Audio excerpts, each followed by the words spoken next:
Господине Селмани, дали ДУИ е предност или повеќе товар на грбот на кандидатот на власта, гледајќи го тоа од аспект на гласачот албанец? Предпоставам тоа, повеќе мина си го поставуваат како прашање. Од една страна е ДУИ со сета своја инфраструктура како партија која што е долго на власти, која што гледаме дека и кога има слаб резултат, тоа е резултат кој што оди над 80.000 гласови, но од друга страна е целиот тој багаж кој што го носи, токму поради тоа што била во власт. Да, мислам дека прашањето ви е многу точно. Одговорот се потрудам да го дадам многу кратко. Значи, не може 100% ДУИ да ги мобилизира сигурно албанските гласачи. Меѓутоа, по друга страна, не може кандидатот да смета дека 100% без ДУИ ќе победи лесно.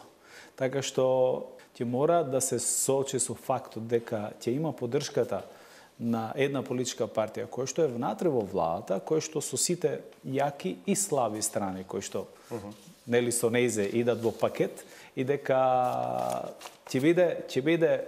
ќе мора да најде начин како да даде поракот до гласачот, потенцијален да го гласа, дека све тоа што е лошо, дека нема да го практикува во својот мандат или ќе најде начин како да го спречува да не се повтори лошото.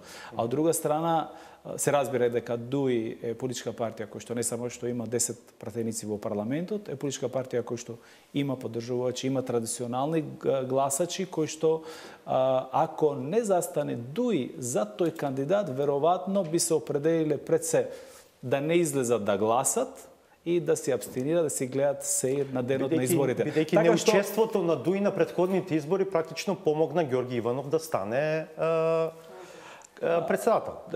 Ѓорѓи Иванов е приказна за себе. Значи, Ѓорѓи Иванов 2009 година, ако не се лажам, ја имаше поддршката генерално вториот круг. Може би не толку активно, меѓутоа имаше поддршка од страна на ДУИ. Да. Ѓорѓи Иванов вториот мандат 2014 година имаше поддршката можеби не 100% активно, меѓутоа од еден дел од структурите на ДП.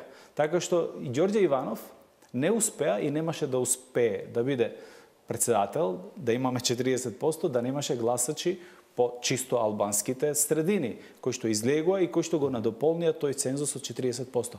Така што, ако ВМРО ДПМН во најдоброто свое време, кога едноставно знаеа дури до еден глас последен, што ќе го имат ден пред тоа, знае следниот ден колку гласови ќе имат на председателски, на парламентарни избори, не успеа да направат и не беа сигурни дека ќе направат резултат позитивен со 40% плюс еден гласач, СДСМ неоддалеку во ова време, во ова окружување, со сите предности кои што ги носи сега веќе измената на уставот, рамковниот договор, законот за јазиците и така натаму, меѓутоа и со сите багажи кои што сега се влечкат негативни, не може да очекува дека без поддршка и незалудна е политичката дебата, диалогот, политичката борба на премиерот да ги придобие не само ДУИ, туку и сите останати политички партии на албанците и помалите политички партии на етничките заедници. Значи, до последниот гласач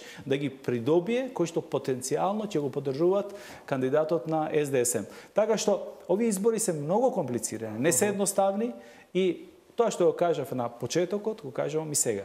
Идниот председател ќе мора да смета на гласачите албанци и на етничките заедници помали и да ги убеди да гласат ако сака да биде председател. Инаку, тешко дека ќе имаме 40%.